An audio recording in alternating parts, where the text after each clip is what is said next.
Bonjour mes délicieux co-créateurs.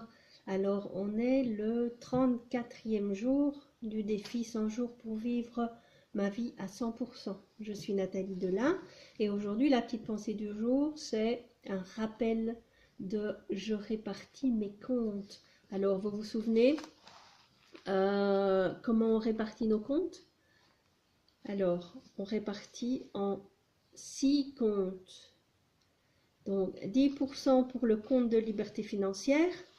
Donc ça c'est la poule aux œufs d'or. C'est celui qu'on garde et qu'on ne touche surtout pas. Les 10% pour les comptes, le compte à dépenses long terme.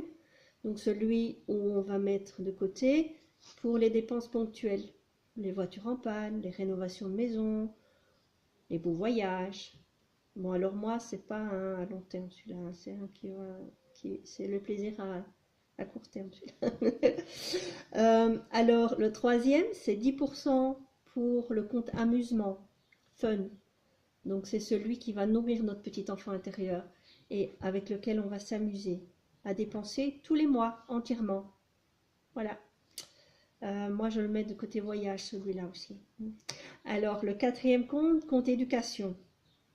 Alors, c'est celui qu'on investit sur soi, pour toutes les formations, les séminaires, les livres, tout ce que vous voulez, qui va augmenter votre potentiel et votre valeur, qui va mettre de la valeur ajoutée dans ce que vous êtes. Alors, le cinquième, le don. Donc, 10% de dîme. La dîme, c'est 10%. Donc, c'est à donner. On donne pour recevoir. Et le sixième, c'est le 50% des dépenses quotidiennes. Logement, nourriture, vêtements, déplacements, tout ce qui est utilisé chaque jour, quotidiennement. Voilà. Voilà le petit récapitulatif. Récapitulatif des 6 comptes. On met ça en place.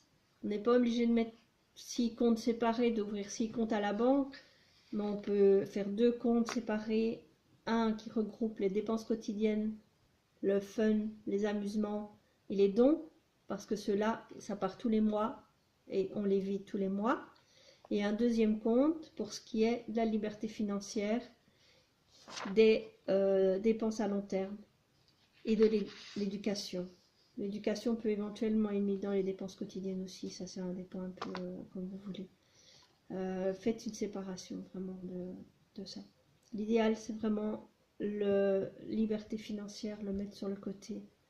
Et celui-là, on n'y touche pas. Vraiment un compte à part. Moi, je ferai 3 comptes en fait. Un de liberté financière, auquel on ne touche vraiment pas.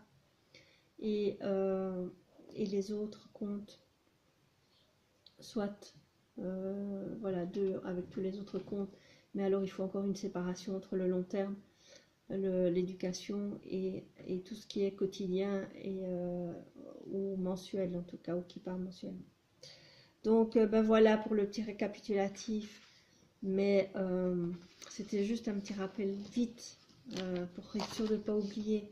Mettez ça dans votre cahier, un récapitulatif des différents comptes. Et moi, pour ce qui est de moi, je me lance dans la science de la richesse et je continue là-dedans.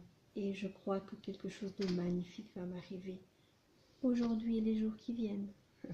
Je vous embrasse, je vous souhaite un excellent week-end et je vous retrouve demain.